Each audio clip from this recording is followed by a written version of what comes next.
দিনাজপুর রাজবংশের প্রতিষ্ঠাতা সুখদেব রায় তার শাসনামলের কোনো এক সময়ে রাজবাড়ির সামনে অর্থাৎ পশ্চিম দিকে একটি বিশাল দিঘি খনন করে নিজ নামে নামকরণ করেন। সেই থেকে দিঘির নাম সুখসাগর। কথিত আছে রাজা এখানে ভ্রমণ এসে সুখ পেতেন, তাই এর নাম রাখা হয়েছিল সুখসাগর।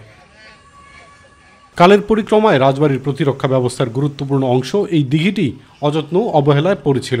সম্প্রতি সুখসাগরকে ইকো পার্ক হিসেবে রূপান্তর করেছে জেলা প্রশাসন। পর্যটকরাও আসছেন নিয়মিত। খুব সুন্দর হয়েছে, তো মানুষের বিনোদনের জন্য এরকম পরিবেশটা আসলে দরকার। আসলে জায়গাটা অনেক সুন্দর, সাগর আছে, গাছগাছালি আছে, অবভিয়াসলি ভালো লাগতেছে। আমরা বললাম তো সময় পাইলেই চলে আসি, সুন্দর সময় একটা কাটানো যায়, মানে খুব ভালো লাগে এটা। আগত পর্যটকরা বলছেন আগের থেকে বেড়েছে নিরাপত্তা ব্যবস্থা, শিশুদের জন্য রয়েছে বিনোদনমূলক সুবিধা। তবে এসবের পরিধি আরও বাড়ানোর দাবি করেছেন তারা। পাশে যদি একটু বাউন্ডারির মতো দিয়ে দেওয়া হয় তাহলে দেখা গেল একটু নিরাপত্তার ব্যবস্থাটা বেড়ে গেল। ছোট বাচ্চাদের খেলাধুলার মতো মজার আরও অনেক কিছু যদি থাকতো তবে আরও অনেক পর্যটক আসতো। অনেক ভালো লাগতেছে, আমি মাঝে মাঝে আমার বাবার সাথে আসি।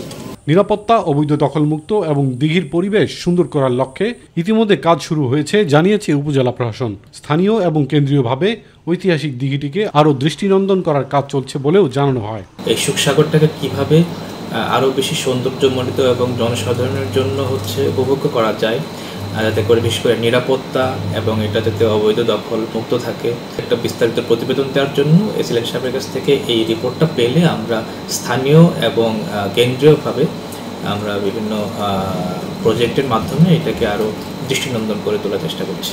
চারিদিকে শাল ও আকাশমণি বাগান আর দৃষ্টিনন্দন পরিবেশ যেন শহরের ব্যস্ত জীবনে একটু শান্তির সুবাতাস বইয়ে দেয় দিঘিটি। প্রাচীন দিঘিটি আরও সংস্কার ও পরিবেশের উন্নয়ন করলে জেলার ঐতিহ্য সংরক্ষণের পাশাপাশি অর্থনৈতিকভাবেও লাভবান হবে এই অঞ্চল, মনে করেন স্থানীয়রা। ইলিয়াস কমল, মাই টিভি।